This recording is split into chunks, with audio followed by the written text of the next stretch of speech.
إيه بس أنا عم مرتاح. هاي راحة كاذبة. القوة مو انك تجرب الشيء الغلط، القوة انك ترفضه.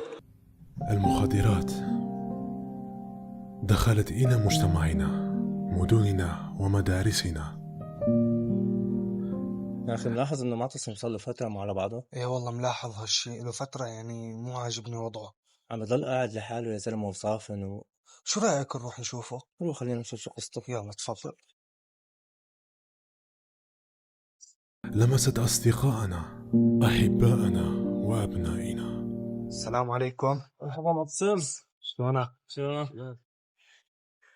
معتصم، لاحظين عليك فترة، لك فترة معك على بعضك، خير صاير معك شيء؟ لا أنا منيح ما في شي.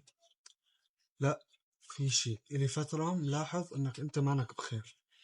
صرت أجرب شغلات غلط تخليني أهرب من الضغوطات. تبدأ بتجربة، هفوة وحبة. شغلات مثل شو يعني؟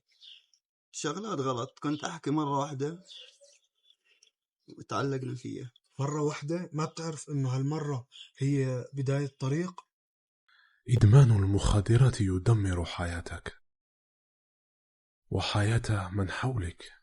والله العظيم يا أخي المخدرات مو حل، المخدرات بداية ضياع، وبتسرق صحتك قبل مستقبلك.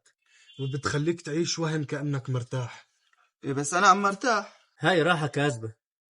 كله بيحكي نفس الجملة، بس أجرب.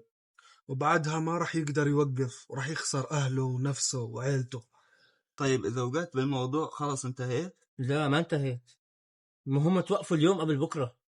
والمساعدة موجودة، نحن معك اليوم وبكرة، وإن شاء الله جاهزين لأي شي بدك إياه. خلاص أنا قررت أوقف التعاطي. القوة مو انك تجرب الشيء الغلط، القوة انك ترفضه. وتحمي نفسك. خلاص أنا اخترت الحياة. لا للمخدرات، نعم للحياة. المخدرات ليست الحل، بل هي عدوك.